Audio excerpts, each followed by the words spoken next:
What's going on? Here we are again. This one is my wagon. It's a 1994 Buick Roadmaster. I was given this wagon by a friend of mine that had another one. Now this wagon, he was driving it and the reverse went, and he continued driving it for a while until the AC compressor seized up, and he parked it on his lawn for 6 years.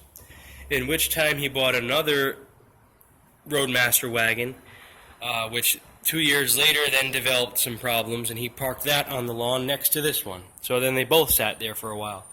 And he said, "Tim, if you get my other wagon running, I will give you this one." And I said, "Sure." So I did a bunch of work to it, and I was given this one, which also needed a bunch of work. I did all the brake lines, I put a transmission in it, I changed the alternator, put some tires on it, and that's pretty much it. I changed the oil, fired up, and I drove it about, 50,000 miles now. That transmission did end up going. It was a used transmission I got for $100. So I put a transmission in there with about 50,000 miles, and it's been good for about, it's 2-3 years now.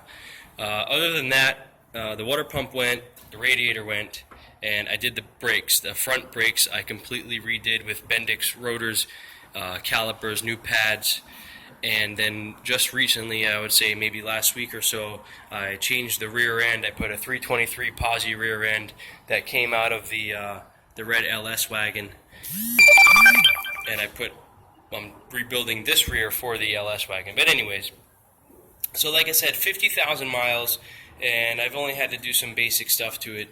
As far as the engine itself, I've not done anything to it besides the water pump and the radiator. I also did do the steering linkage. I did all Moog parts in the steering linkage, and I just ordered upper control arms for it, because at 196,000 miles now, the bushings are completely gone. But it's a very good car. It looks raggedy, it's been hit, and I peeled the wood off, so it's got brown around the door handles. But the interior is decent. It was better. I haven't taken great care of it. It's really just kind of been a beater. But it starts right up. It runs excellent.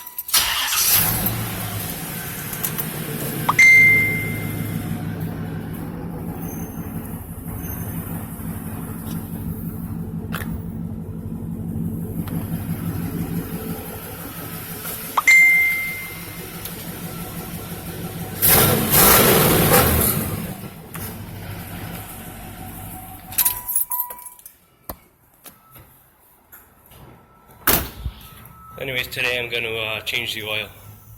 I run my oil quite a few miles.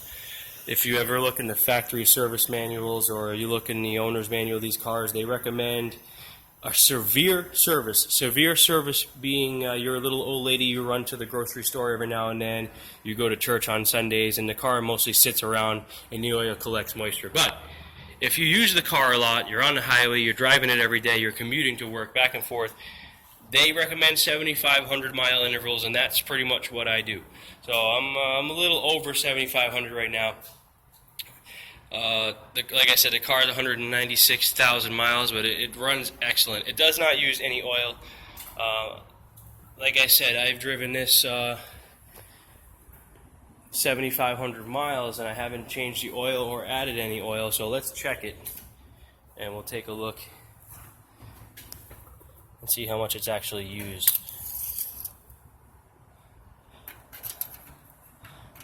You can see it's really not that dirty. I'm going to clean it off here because I just ran the motor. And let's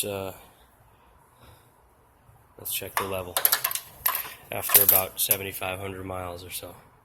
What I'm going to do is, when I drain the oil out, I'm going to take a sample and send it to get analyzed. Because what I want to do is I want to start doing some performance modifications to the motor, and if it's in good shape, then I will go ahead and do that. As you can see, after 7,500 miles, it's still in the operating range. It has not used any oil. It does not leak any oil. I've never changed the gaskets. I got the car with 136,000 miles. So this is a very, very good engine. Very good car. Now I'm going to keep it for a little while longer. With my shop, it's good to have something like this. I can get parts, I can put the seat down and do what I want with it. So I'm going to cut you off now and get to changing this oil so I can send the sample out to the laboratory.